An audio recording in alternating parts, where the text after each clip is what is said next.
Hello दोस्तों, एक्समार्ट academy study for achieve गोल में आपका स्वागत है। स्वागत करते हैं भौतिकी की यांत्रिकी यानी मैकेनिक्स के टॉपिक्स में इक्वेशन ऑफ लीनियर मोशन में। आज हम लोग इससे जुड़े जितने भी प्रश्न आरआरबी के द्वारा पूछे गए हैं उन सभी प्रश्नों का मुख्य रूप से एनालिसिस करने वाले हैं। और ये प्रश्न एसएससी, डिफेंस एंड किसी भी टेट एग्जाम्स के लिए बहुत ही इंपॉर्टेंट क्वेश्चन है। साइंस जिस सेक्शन में आता है उन सभी सेक्शनों में इनका बहुत ही महत्वपूर्ण भूमिका रहेगा। और जैसा कि आप लोग जानते हैं ग्रुप डी में साइंस का वेटेज बहुत ही ज़्यादा है। 25 क्वेश्चन एज ए सिलेबस है, उससे ज़्यादा थोड़ा बहुत कम पूछा जाता है, यानी 23 टू अप्रॉक्स आप रख सकते हैं कि इस क्वेश्चन पूछा ही जाता है। तो चलिए हम लोग शुरू करते हैं आज का ये chapter equation of linear motion, रेखीय गति के समीकरण, जिसमें 3 समीकरण का सारा खेल है। स्टार्ट करने से पहले मैं बता देना चाहूँगा कि हम लोगों ने क्या क्या कंप्लीट कर रखा है इस चैप्टर में। कार्य, शक्ति, द्रव्यमान, न्यूटन गति के नियम, ऊर्जा, बल, रैखिक संवेग, संवेग संरक्षण का नियम, दूरी, विस्थापन, चाल, वेग, प्रत्यक्ष गति, त्वरण। जो कोई भी इस चैनल में नए हैं और इस वीडियो को देखना चाहते हैं तो हमारे डिस्क्रिप्शन में जाकर प्लेलिस्ट का लिंक दिया हुआ है, उस प्लेलिस्ट के माध्यम से आप इस सभी वीडियो को देख सकते हैं और भी बहुत सारे मटेरियल आपको वहाँ से मिल जाएंगे। तो जो भी हमारे चैनल में नए हैं एक्समार्ट एकेडमी को सर्वप्रथम सब्सक्राइब कर ले, बेल आइकन को प्रेस कर ले। बेल आइकन के प्रेस करने से क्या होता है कि हमारे लेटेस्ट नोटिफिकेशन आप तक पहुंचते रहेंगे। जो भी मैं वीडियो अपलोड करूंगा आप तक वो सारी चीज पहुंचते रहेंगे। तो चलिए स्टार्ट करते हैं आज का हम लोग chapter equation of linear motion, रेखीय गति का समीकरण। तो मैं बता देना चाहूँगा इस पर बेसिकली हम लोग 3 इक्वेशन के बारे में बात करने वाले हैं और तीनों इक्वेशन में बात करेंगे, उसकी स्थिति के बारे में बात करेंगे। तो सबसे पहले मैं इक्वेशन 1 लिखना चाहूँगा। इक्वेशन 1 है हमारा v is equal to you plus A T. v is equal to you plus A T ये क्या दिखाता है इसके बारे में हम लोग चर्चा करेंगे। देखिए इस पे क्या क्या दिख रहा है आपको, वेग और समय दिख रहा है। त्वरण को कांस्टेंट मानना है, त्वरण के बारे में चर्चा नहीं होगी इस पे वेग, समय और स्थिति तीन चीज का आवश्यकता है। तीन इक्वेशन आपको बताएगा। तो इसमें देखिए आप त्वरण को अगर नेग्लेक्ट करें, त्वरण को अगर ना माने तो वेग आपको दिखेगा और यहाँ से दिखेगा आपको समय, यानी v और u जो है प्रारंभिक वेग और अंतिम वेग है और t जो है वो हमारा समय है। तो यहाँ से आपको मिलेगा वेग और समय का स्थिति संबंध, ये इसमें यही आपको दिखेगा किसका, वेग और समय का। ठीक है, इसके बाद हम लोग इक्वेशन देख रहे हैं 2। इक्वेशन 2 है हमारा s is equal to U T plus half A T का स्क्वायर, हाफ ए टी का स्क्वायर। अब देखिए हम लोगों ने वेग और समय का तो देख लिया। अब यहाँ पर हम लोग देखेंगे क्या, समय और स्थिति को। समय और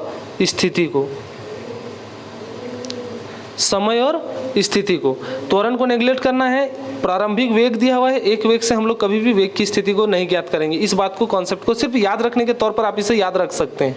ये हमारा दूसरा समीकरण है और ये हमें समय और स्थिति के बारे में, यानी किस स्थान पर वो है, किस जगह पर वो है, इस चीज का जानकारी हमें मिलेगा। तीसरा इक्वेशन है आपका v square is equal to you square plus 2as। अब देखिए इसमें दोनों वेग है और स्थिति है, तो इसमें हम लोग क्या जान पाएंगे, स्थिति और वेग को जानेंगे। किसको जानेंगे, स्थिति और वेग को।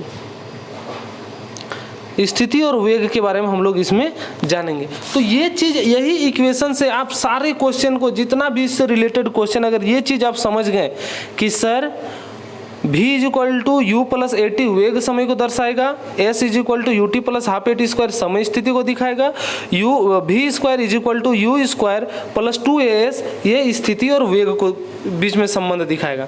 इस चीज को समझ लेना है, बस ये चीज जान गए तो इससे रिलेटेड आपका सारा क्वेश्चन सॉल्व हो जाना है। इसके बाद हम लोग देखेंगे नेक्स्ट, ये पे चलते हैं। अब देखिए आप देखें क्या क्या देखें, v देखें, u देखें, a देखे हैं और t देखे हैं और s देखें। इन सभी को जान लेंगे। ये फाइनल वेलोसिटी होता है, जिसको हम लोग अंतिम वेग कहते हैं। क्या कहते हैं, अंतिम वेग। इसके बाद ये इनिशियल वेलोसिटी है, जिसको हम लोग प्रारंभिक वेग कहते हैं, प्रारंभिक वेग। ठीक है, ए आपका एक्सेलरेशन है, एक्सेलरेशन मतलब त्वरण।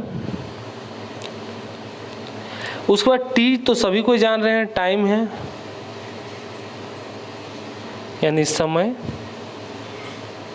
और एस आपका डिस्टेंस है, एस आपका डिस्टेंस है, पोजीशन है, दूरी है ये, ठीक है। ये चीज़ जान लेना है बस। इसके बाद हम लोग इस पर आगे चर्चा करने वाले हैं, ठीक है। इतना कुछ जान लेने के बाद आपको इस चैप्टर से किसी भी तरह का क्वेश्चन में कोई भी दिक्कत नहीं आने वाली है। एक चीज़ याद रखिए, फर्स्ट समीकरण जो बताएं v = u + at, वो वेग समय के बीच संबंध दिखाता है। s = ut + ½ स्थिति तथा समय के बीच संबंध दिखाता है। v² = u² + 2as जो है वो स्थिति तथा वेग के बीच में संबंध दिखाता है। और आइए देखते हैं कि एक ही प्रकार के क्वेश्चन को कितनों बार पूछा गया है, वो सभी चीज हम लोग देखेंगे। तो चलिए स्टार्ट करते हैं हम लोग का आज का सेशन। और आज का सेशन का पहला क्वेश्चन है कि अंतिम भाग में शुरू होने वाली एक कार 1 मीटर पर सेकंड स्क्वायर समान त्वरण के साथ 2 मिनट के लिए चलती है। कार द्वारा प्राप्त गति ज्ञात करें। कार द्वारा क्या करना है? प्राप्त गति को ज्ञात करना है कि उसका गति क्या होने वाला है, ठीक है। तो इसमें हम लोग देखेंगे और इसका इक्वेशन समझेंगे। अब देखिए क्या दिया हुआ है, त्वरण दिया हुआ है और समय दिया हुआ है, और हमसे पूछ रहा है गति के बारे में। त्वरण दिया हुआ है और समय दिया हुआ है और हमसे पूछ रहा है गति के बारे में, यानी वेग के बारे में पूछ रहा है।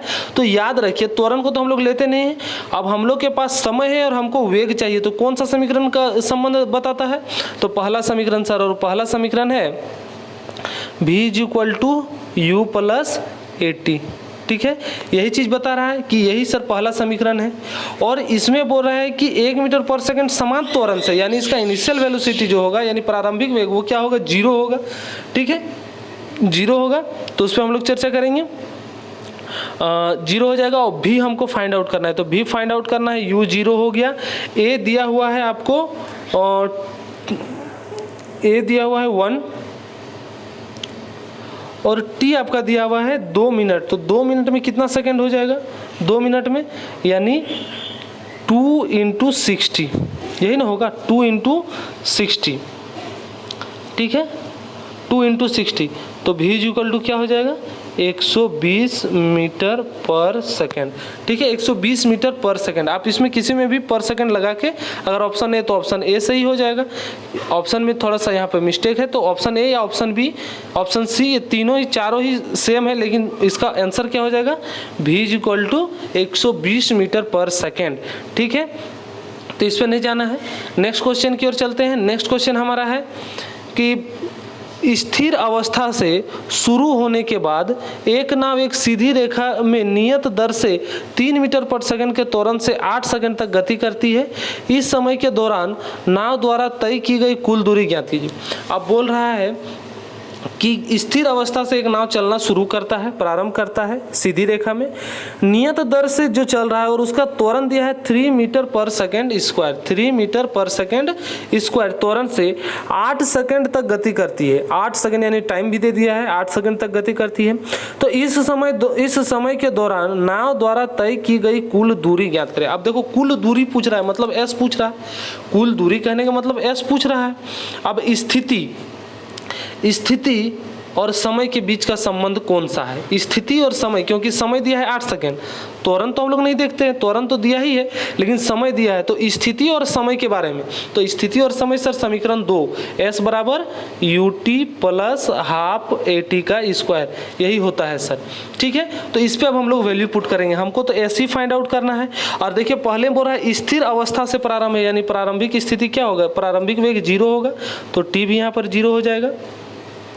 उसके बाद प्लस हाफ, a का वैल्यू 3 और t का वैल्यू 8 दिया है, तो 8 का स्क्वायर, ठीक है। तो s = क्या हो जाएगा? 3/2 × 8 का स्क्वायर 64। तो ये चला जाएगा 32 बार में, और 32 3 जा 96, क्या हो जाएगा? 96 मीटर। अब देखिए स्थिति पूछा है, तो स्थिति तो मीटर, दूरी तो मीटर में होता है, ना ही आप मीटर पर सेकंड चूज करेंगे, मीटर सेकंड चूज करेंगे, ना ही मीटर सेकंड स्क्वायर चूज करेंगे, ये सभी चूज नहीं करेंगे, क्योंकि स्थिति पूछा है, दूरी पूछा है, तो हम क्या करेंगे? 96 मीटर। इसका मात्रक भी क्या होता है? मीटर होता है। तो यहाँ से भी आप करें, बिना बनाए आप इस ऑप्शन को सॉल्व कर सकते थे, ये कैलकुलेशन किए बिना, अगर ऐसा ऑप्शन रहा तो। और ये क्वेश्चन पूछा गया 23/10/2018 में, ये क्वेश्चन 23/10/2018 शिफ्ट 2 ग्रुप डी में पूछा गया है। और ये अगर आप इसे चाहते तो ऑप्शन से करेक्ट कर सकते थे, क्योंकि स्थिति हमेशा मीटर ही दिखाएगा, दूरी ही दिखाएगा, तो ऑप्शन सी बिना बनाए आप इसको टिक आउट कर सकते थे। बट आपके नॉलेज के लिए हमने इसका सॉल्यूशन आपको बता दिया। ठीक है, नेक्स्ट क्वेश्चन की ओर चलते हैं। और नेक्स्ट क्वेश्चन हमारा क्वेश्चन नंबर 3 है कि निम्नलिखित में से कौन सा समीकरण वेग समय संबंध को दर्शाता है। अब वेग और समय के संबंध को कौन सा समीकरण दर्शाता है, अभी हम लोगों ने चर्चा की। और ध्यान दीजिए इस क्वेश्चन को, ये क्वेश्चन 3 बार पूछा जा चुका है 2018 ग्रुप डी में, 3 बार पूछा जा चुका है। 24/9/2018, 29/10/2018 और 12/10/2018 को 3 बार ये पूछा जा चुका है। शिफ्ट 1, शिफ्ट 2, शिफ्ट 2 में ये क्वेश्चन 3 बार पूछा जा चुका है। तो आप समझ सकते हैं, सिर्फ अगर चेंज करेगा तो वेग समय के जगह पर स्थिति समय कर देगा या फिर स्थिति वेग कर देगा। तो पूछ रहा है वेग समय का संबंध किससे है, तो सर आप जानते हैं वेग समय का संबंध प्रथम इक्वेशन से है, तो ऑप्शन सी हमारा करेक्ट हो जाएगा। क्योंकि ये इक्वेशन हमारा सेकंड इक्वेशन है, तो ये तो नहीं होगा, ये स्थिति और समय को दर्शाता है। ये हमारा थर्ड इक्वेशन है। देखिए थर्ड इक्वेशन को मैंने बताया v² = u² + 2as, तो इस फॉर्म में भी रहता है 2as = v² - u²। इस बात को भी समझिएगा, ठीक है। और इस इक्वेशन में तो यहाँ माइनस होता नहीं है, तो ऐसे ही कैंसल आउट हो जाएगा। तो अगर आपका पहला 2 मिनट अगर मेरा वीडियो आप देख लिए हैं तो उससे आपका बहुत सारा क्वेश्चन सॉल्व हो जाने वाला है, एक भी क्वेश्चन रुकने वाला नहीं है। चलिए अब देखते हैं हम लोग की मात्रा में कैसे चेंज करता है क्वेश्चन। आगे क्वेश्चन जो हमारा क्वेश्चन नंबर 4 है उसी पर डिपेंडेंट है। देखिए, एक रेलगाड़ी विरामावस्था से 5 मिनट में उसकी गति 90 किलोमीटर प्रति घंटा हो जाती है। यह मानते हुए कि त्वरण समान है तो रेलगाड़ी द्वारा उसी समय में तय की गई दूरी होगी। अब क्या बोल रहा है यहाँ पर, ध्यान से सुनिए। विरामावस्था से चलना प्रारंभ किया है, 5 मिनट में उसकी गति 90 किलोमीटर प्रति घंटा हो जाती है, यानी समय दे दिया है 5 मिनट, फाइनल वेलोसिटी दे दिया है 90 किलोमीटर प्रति घंटा, और हमसे पूछ रहा है तय की गई दूरी। इसका कहने का मतलब है कि सर मैंने आपको वेग दे रखा है, समय दे रखा है, अब आपको स्थिति ज्ञात करना है। वेग भी दे रखा है, समय भी दे रखा है, अब आपको स्थिति ज्ञात करना है। तो सर इसमें कैसे स्थिति ज्ञात करेंगे, क्योंकि सर देखिए स्थिति समय का एक समीकरण होता है, स्थिति वेग का भी एक समीकरण होता है। तो आप दोनों में से कोई भी समीकरण को यहाँ पर पुट करके आप उसका वैल्यू फाइंड आउट कर सकते हैं, वैल्यू निकाल सकते हैं, क्योंकि संबंध तो वही दिखाएगा। समय भी चाहिए, वेग भी चाहिए, उस समय और संबंध वेग से हम किसी भी इक्वेशन से फाइंड आउट कर सकते हैं। इस बात को ध्यान में रखना है। चलिए इसका सॉल्यूशन करते हैं। तो जो पहले गिवन है उसको हम लोग लिख लेते हैं। टाइम दिया है 5 मिनट, 5 मिनट को हम लोग सेकंड में चेंज करेंगे, तो सेकंड में चेंज करेंगे तो 5 × 60 हो जाएगा 300 सेकंड। ठीक है, अब देखिए वेग दे रखा है, v दे रखा है, u तो 0 है क्योंकि यहाँ पे विरामावस्था बोल दिया है, u हमारा 0 हो जाएगा। ठीक है, 90 किलोमीटर प्रति घंटा, तो 90 किलोमीटर प्रति घंटा, एक चीज़ याद रखिएगा कि किलोमीटर से प्रति घंटा में चेंज करने के लिए 5/18, ये शॉर्टकट ट्रिक है। 5/18 ये शॉर्टकट ट्रिक है कि अगर किसी भी किलोमीटर प्रति घंटा को मीटर पर सेकंड में चेंज करना है तो 5/18 से गुना कर दीजिए, या फिर मीटर पर सेकंड से किलोमीटर में लाना है तो 18/5 से जस्ट इसका अपोजिट से इंटू कर दीजिएगा, तो आपका फाइंड आउट हो जाएगा। यानी 5/18 अगर हम कर देते हैं तो ये मीटर पर सेकंड हो जाता है, और 18 कर देंगे तो 18 × 5 = 90, 5 × 5 = 25, यानी मेरा वेलोसिटी कितना निकल गया 25। अब आप दोनों ही इक्वेशन से इसका वैल्यू फाइंड आउट कर सकते हैं, यानी टाइम मेरा हो गया 300 सेकंड, भी मेरा हो गया 25। अब हमको फाइंड आउट करना है, तो देखिए फाइंड आउट करते हैं कि कौन सा इक्वेशन लगाए। आपको हम दोनों इक्वेशन लगा के दिखाते हैं, क्योंकि यहाँ पर वेग भी है और समय भी है, और हमको स्थिति निकालना है। और स्थिति का 2 फॉर्मूला होता है, एक होता है आपका S = ut + ½ at², और एक होता है v² = u² + 2as। तो दोनों ही के लिए हमको त्वरण चाहिए, दोनों ही के लिए क्या चाहिए, त्वरण चाहिए। और त्वरण के लिए एक इक्वेशन से हम लोग फाइंड आउट कर सकते हैं, जो v है हमारा, एक जो पहला इक्वेशन है, गति का पहला नियम, पहला समीकरण जो है v = u + at का समीकरण। इससे हम लोग क्या करेंगे, त्वरण निकाल लेंगे। v का वैल्यू हमारे पास 25 है, u का 0 है, a फाइंड आउट करना है, और 300 हमारा समय है। तो यहाँ से मेरा एक्सेलरेशन क्या निकल जाएगा, a क्या निकल जाएगा, त्वरण क्या निकल जाएगा, 25/300, 25/300 ये हमारा एग्जैक्ट निकलने वाला है।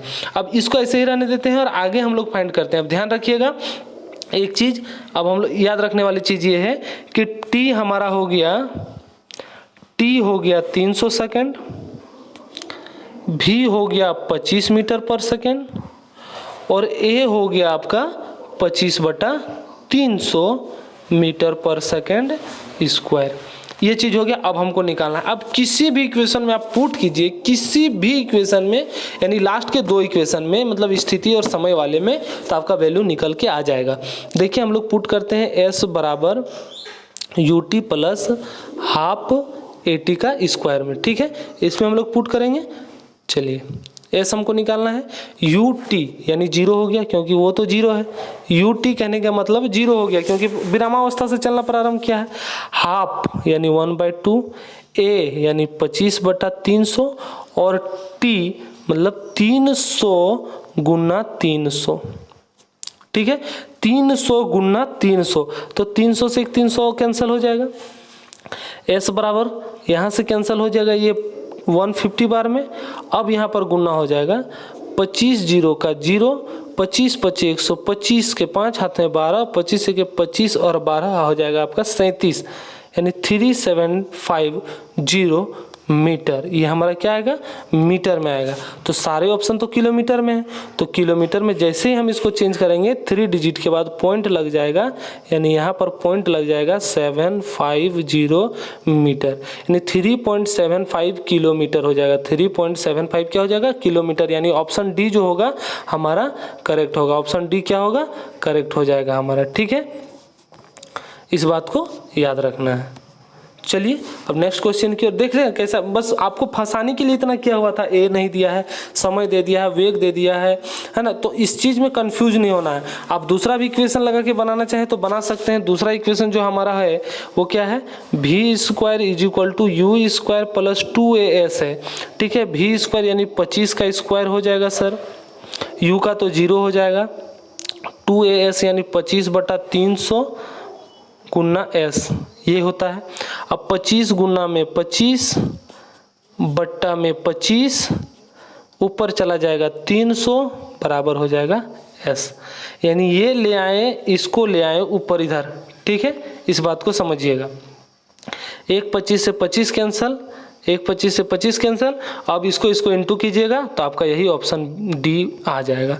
समझ रहे हैं? तो किसी भी इक्वेशन में जो संबंध है आपके पास, जो गिवन है, आप उसको लेके अगर बनाते हैं तो किसी भी इक्वेशन में पुट करने से बन जाएगा। कोई एक स्पेसिफिक आपको उस पर चुनने की आवश्यकता नहीं है। ठीक है, नेक्स्ट क्वेश्चन हमारा है कि गति का दूसरा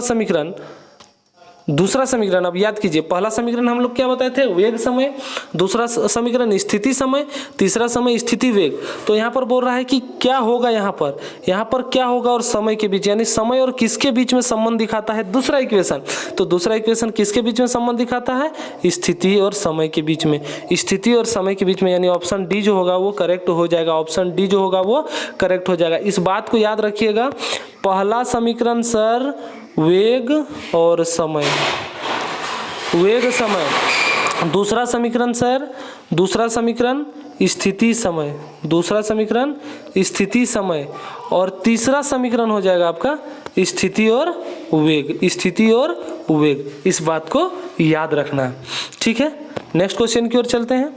नेक्स्ट क्वेश्चन हमारा है कि गति का पहला समीकरण किसके बीच संबंध दिखाता है। देखिए बोले ना, एक चीज अगर आप वो पढ़ लेते हैं तो कितना कुछ आपका क्लियर हो जाता है कि गति का दूसरा समीकरण पहला समीकरण किसके बीच संबंधित, यानी किससे संबंधित है, किस के बीच संबंध को दर्शाता है। तो किस के बीच संबंध को दर्शाता है, वेग और समय, वेग और समय, पहला वेग और समय। जैसा कि हम बोले थे, कौन सा समीकरण, v बराबर u प्लस ए टी, v बराबर u प्लस ए टी। ठीक है, नेक्स्ट क्वेश्चन की ओर चलते हैं। नेक्स्ट क्वेश्चन में है कि गति के समीकरण के संबंध में निम्नलिखित में से कौन सा गलत है। अब यहाँ से गलत को चुनना है, यहाँ से क्या करना है, गलत को चुनना है कि कौन गलत है। हम लोग इतना समीकरण पढ़े, अब यहाँ में से कौन गलत है उसको चुनना है। तो नीचे से चलते हैं, v is equal to you plus A T, ये तो सही है सर। 2s बराबर v square minus u square, ये भी सही है सर, क्योंकि आप इसका इक्वेशन बना के दिखाए थे। s बराबर U T plus half A T का स्क्वायर, देखिए यहाँ पे गलत है। ठीक है, ये गलत है। और ऊपर देख लेते हैं 2s। देखिए ये गलत है, ये सरासर गलत है, यहाँ पे स्क्वायर हो जाएगा। ये सरासर गलत है, यहाँ पे स्क्वायर हो जाएगा। इस बात को माइंड कीजिएगा, आपको पीडीएफ में इसका अपडेट फॉर्मेट मिल जाएगा। s equal to ut plus half a t square, ये करेक्ट है, यानी ऑप्शन ए जो है वो हमारा गलत है, इसीलिए ऑप्शन ए जो होगा हमारा सही होगा। ठीक है, नेक्स्ट क्वेश्चन की ओर चलते हैं।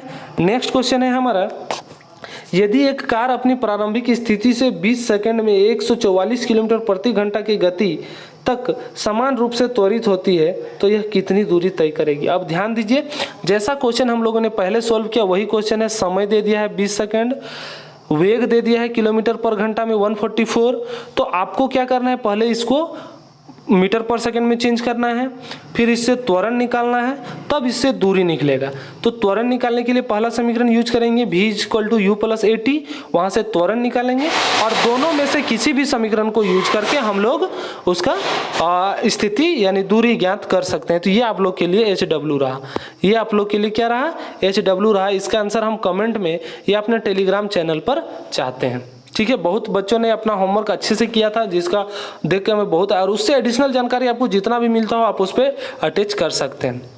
ठीक है, नेक्स्ट क्वेश्चन की ओर चलते हैं। क्वेश्चन नंबर 9 हमारा कह रहा है कि निम्न में से कौन सा स्थिति और समय के बीच संबंध को दिखाता है। तो देखिए ये 2 बार पूछा जा चुका है, ग्रुप डी में 11/10/2018 और 1/10/2018 में दिखाया गया है, पूछा गया है शिफ्ट 1 और शिफ्ट 3 में।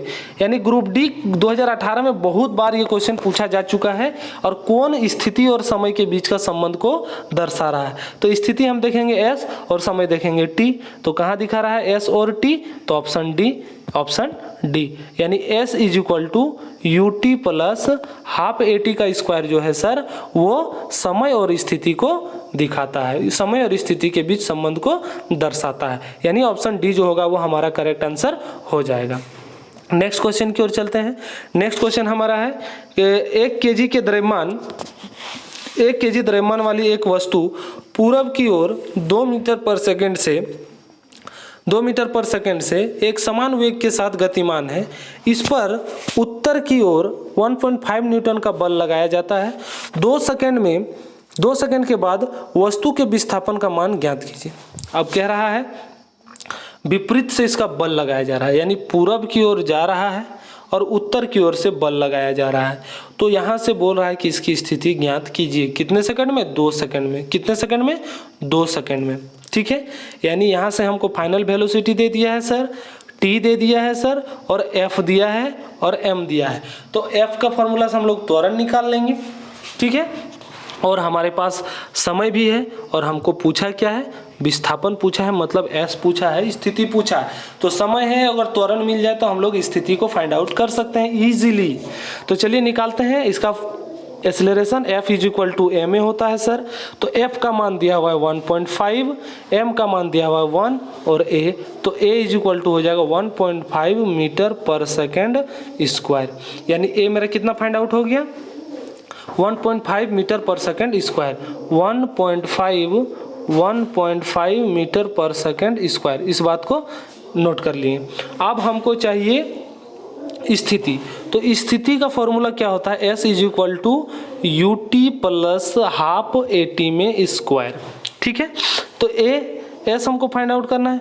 यू टी, u क्या दिया हुआ है, वेग दिया हुआ है ना हम लोग का 2 मीटर पर सेकंड, देखिए यहाँ पर दिया हुआ है, तो 2 और समय दिया हुआ है 2, यहाँ से है हाफ और a हमारा निकल गया 1.5 और t का मतलब 2 और 2 का स्क्वायर मतलब 4, यानी 2 का स्क्वायर यहाँ लिख देते हैं 2। ठीक है, अब यहाँ से निकल के आएगा 4, यहाँ से निकल के आएगा 1.5 इंटू 4/2, यानी 2 से ये कैंसिल हो जाएगा। 4 + 3 यानी 7 मीटर, यानी ऑप्शन ए जो होगा वो करेक्ट हो जाएगा। ऑप्शन ए जो होगा वो करेक्ट हो जाएगा हमारा, क्योंकि इसकी स्थिति, इसकी विस्थापन जो निकली वो कितना निकली, 7 मीटर। ठीक है, तो इस तरीके से किसी भी कॉन्सेप्ट से आप क्लियर हो सकते हैं। बल में मैंने आपको F = ma के बारे में बहुत अच्छे तरीके से बताया है, और जो भी उस वीडियो को नहीं देखे हमारे डिस्क्रिप्शन में जाइए, प्लेलिस्ट का लिंक दिया हुआ है, वहाँ से आप उसको रिवीजन कर सकते हैं। ठीक है, आगे क्वेश्चन की ओर चलते हैं और नेक्स्ट क्वेश्चन हमारा है निम्न में से कौन समान त्वरित गति का समीकरण नहीं है। अब बोल रहा है निम्न में से कौन समान त्वरित गति का समीकरण नहीं है। अब यहाँ पर एक बात हो गया कि इस जो हम लोग पढ़ रहे हैं सर रेखीय गति के समीकरण, उसका कौन सा समीकरण यहाँ में से नहीं है, उसको फाइंड आउट करना है। तो देखिए ये इक्वेशन हम लोग पढ़ चुके हैं, 2s = v² - u², v = u + at, ये भी समीकरण 1 है, ये भी हम लोग पढ़ चुके हैं। लेकिन सर हमने ये कहीं पर नहीं पढ़ा, हमने ये कहीं पढ़ा क्या a + t हमने कहीं भी नहीं पढ़ा। तो इसको हम लोग रॉन्ग करेंगे और यही हमारा क्या होगा, आंसर होगा। ठीक है, नेक्स्ट क्वेश्चन की ओर चलते हैं। नेक्स्ट क्वेश्चन जाने से पहले इसके बारे में बता दें कि इटली के वैज्ञानिक गैलीलियो ने सर्वप्रथम सरल रेखा में चलती हुई किसी वस्तु के विषय में समय, दूरी, वेग, एक समान त्वरण के पारस्परिक संबंध को समीकरण द्वारा प्रदर्शित किया। यह समीकरण गति के समीकरण कहलाती है। यह समीकरण जो किसका समीकरण कहलाती है, गति का समीकरण कहलाती है। गति के समीकरण मुख्य रूप से 3 प्रकार के होते हैं, जो मैं आप लोगों को बता चुका हूँ। कौन क्या क्या है ये भी मैंने बता दिया। आपको पीडीएफ के माध्यम से ये सभी एडिशनल नॉलेज आपको मिल जाएंगे। और पीडीएफ के लिए आप हमारे टेलीग्राम ग्रुप को ज्वाइन करें। टेलीग्राम ग्रुप का लिंक हमारे डिस्क्रिप्शन में दिया हुआ है। और अगर यहाँ से नहीं जुड़ पा रहे हैं तो सीधे टेलीग्राम में जाके एक्स स्मार्ट एकेडमी सर्च कीजिए, वहाँ से आप हमारे टेलीग्राम ग्रुप में ऐड हो जाइए। बहुत सारे स्टडी मटेरियल आपको मिलते रहेंगे। और आज का हमारा लास्ट क्वेश्चन और बहुत ही शानदार क्वेश्चन जो 2 बार पूछा जा चुका है ग्रुप डी में ही, 2018 के ग्रुप डी में ही 2 बार पूछा जा चुका है, 23/10/2018 और 11/10/2018 शिफ्ट 3 में। क्योंकि इस चैप्टर से ऐसे ही क्वेश्चन बनेंगे और इससे बाहर क्वेश्चन बनेंगे क्या, बात तो यहाँ पर यह है कि इससे बाहर क्वेश्चन बनने वाले नहीं है सर। तो बोल रहा है कौन सा स्थिति और वेग, स्थिति और वेग कौन सा समीकरण था सर, कितना नंबर का समीकरण था। तो स्थिति और वेग जो था सर वो 3rd नंबर का समीकरण था। तो 3rd नंबर का समीकरण क्या था सर, 2s = v - u², यानी कि option number B sir correct है। क्योंकि ये तो पहला समीकरण है, ये तो दूसरा समीकरण है और ये पहले समीकरण का ही एक दूसरा पहले समीकरण को ही दे दिया है 2 बार। ठीक है, तो यहाँ में से आंसर हमारा हो जाएगा सर क्या, option B 2s = v² - u², ये करेक्ट आंसर यहाँ से हो जाएगा। तो इस बात को समझने, इस चैप्टर को समझने के लिए सिर्फ 3 ही इक्वेशन की आवश्यकता है। एक बार फिर से मैं बता देना चाहूंगा कि वह 3 इक्वेशन कौन कौन से हैं। देखिए यहाँ पर है v = u + at, वेग समय के संबंध को दर्शाता है। s = ut + ½ at², स्थिति समय के संबंध को दर्शाता है। 2as = v² - u², स्थिति वेग को संबंध को दर्शाता है। ये सीरियली याद रखिएगा कि ये 1 है, ये 2 है, ये 3 है। क्योंकि अभी आप लोगों ने देखा कि पूछ देता है कि दूसरा समीकरण क्या है, तो दूसरा समीकरण आपको बोलना होगा कि सर s = ut + ½ at² हमारा है। और देखें आपने बहुत सारे ऐसे क्वेश्चन में देखा कि एक ही क्वेश्चन को 3 बार 4 बार करके रिपीट किया हुआ है। तो उस क्वेश्चन को, ये सभी जितने क्वेश्चन मैंने बताए, जितने तरह के न्यूमेरिकल्स बताए, वो सभी आप लोग के लिए इस चैप्टर के लिए इनफ है, जो इस चैप्टर से पूछे जाने की संभावना है। रेखीय गति समीकरण यानी इक्वेशन ऑफ लीनियर मोशन से पूछे जाने की संभावनाएं है। तो आज हम लोगों ने ये इक्वेशन ऑफ लीनियर मोशन को कर लिया है। कल हम लोग सरल आवर्त गति, घूर्णन गति के बारे में करेंगे। और जो भी हमारे चैनल में नए हैं, एक्स स्मार्ट एकेडमी को सब्सक्राइब कर ले, बेल आइकन को प्रेस कर ले, क्योंकि जिससे आपको हमारा अपडेट मिलता रहेगा। ये देखिए मैंने इस पीडीएफ पे यहाँ पर भी बहुत अच्छे तरीके से इसको सजा के रखा हुआ है आप लोगों के लिए, जो आप लोग के लिए बहुत ही हेल्पफुल होगा।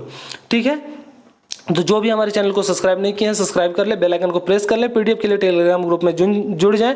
टेलीग्राम ग्रुप का लिंक हमारे डिस्क्रिप्शन में दिया हुआ है। इंस्टाग्राम में जुड़ने के लिए आप हमारे डिस्क्रिप्शन में जाए, वहाँ से आप टेलीग्राम में हमें फॉलो कर सकते हैं। वहाँ पर बहुत सारे क्यूज होते हैं ऑप्शन वाइज, जो स्टोरी पे डाले जाते हैं। फेसबुक पे जो बहुत सारा प्रीवियस ईयर क्वेश्चन डाला हुआ है, फेसबुक पेज में जुड़ के आप उस सभी प्रीवियस ईयर क्वेश्चन को रिविजन कर सकते हैं। और लाइक करें ही करें, हमारे वीडियो को लाइक करना ना भूलें। अगर मैंने आपके दिल को थोड़ा सा भी छुआ है, अगर मैंने आपकी थोड़ी सी भी मदद की है, तो लाइक जरूर करें और शेयर जरूर करें। शेयर करने से क्या होगा कि आपके साथ साथ औरों को भी, शेयर करने से क्या होगा कि आपके साथ साथ औरों को भी इस वीडियो का लाभ मिलेगा। ये बहुत ही इंपॉर्टेंट क्वेश्चन है ग्रुप डी एसएससी के मामले में, जो पूछे ही जाते हैं। ठीक है, आप हमारे वीडियो में बने रहे, इसके लिए बहुत बहुत धन्यवाद।